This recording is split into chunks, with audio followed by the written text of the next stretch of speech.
Zee Marathi, चर्चाही होणारच।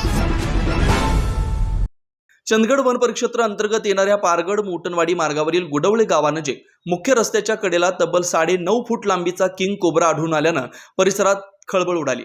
विशेष म्हणजे हा मार्ग पर्यटकांसाठी अतिशय वर्दळीचा असल्यानं संभाव्य धोका निर्माण झाला होता। गुडवळे गावच्या हद्दीतील क्वालिटी चिकन कंपनी जवळील मुख्य रस्त्यावर काही पर्यटकांची निदर्शनास नागराज आला। यानंतर घटनास्थळी नागरिक व पर्यटकांची मोठी गर्दी जमली। याच दरम्यान इथून जाणारे वन विभागाचे कर्मचारी शंकर तेरवणकर यांच्या लक्षात हा प्रकार आला। परिस्थितीचे गांभीर्य ओळखत त्यांनी तात्काळ पर्यटकांना सुरक्षित अंतरावर हलवलं व वरिष्ठ अधिकाऱ्यांना माहिती दिली।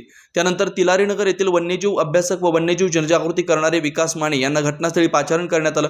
वनक्षेत्रपाल तुषार गायकवाड तसेच श्रीमती वर्षदा पावसकर यांच्या मार्गदर्शनाखाली विकास माने व शंकर तेरवणकर यांनी अतिशय कौशल्याने आणि सुरक्षिततेच्या सर्व नियमांचे पालन करत किंग कोब्राला पकडलं।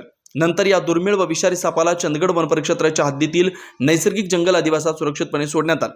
यावेळी कोणतीही जीवितहानी किंवा दुर्घटना घडली नाही, हे विशेष। या घटनेमुळे पर्यटकांनी अशा प्रसंगी गर्दी न करता वन विभागाला तात्काळ कळवावं असं आवाहन करण्यात आलं।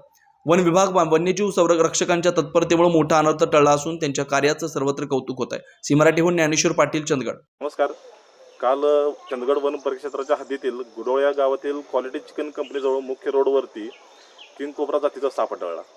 रविवार असल्यामुळे नेहमीप्रमाणेच पारगड रोडला गर्दी होती पर्यटकांची, त्यामुळे तिथून जाताना पर्यटकांनी त्या ठिकाणी तो साप पाहून भरपूर गर्दी केली होती आणि ही गोष्ट वन कर्मचारी शंकर तेरवणकर यांच्या लक्षात आली।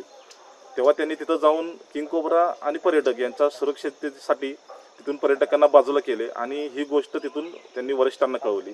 त्यानंतर वरिष्ठांकडून मला फोन आला आणि फोन आल्यानंतर 5 ते 10 मिनिटात मी त्या ठिकाणी पोहोचलो आणि त्या ठिकाणी पोहोचल्यानंतर आम्ही व शंकर तेरवणकर आम्ही तो साप व्यवस्थितरित्या पकडून चंदगड वन परिक्षेत्रातील हद्दीत सुरक्षितरित्या सोडून दिला।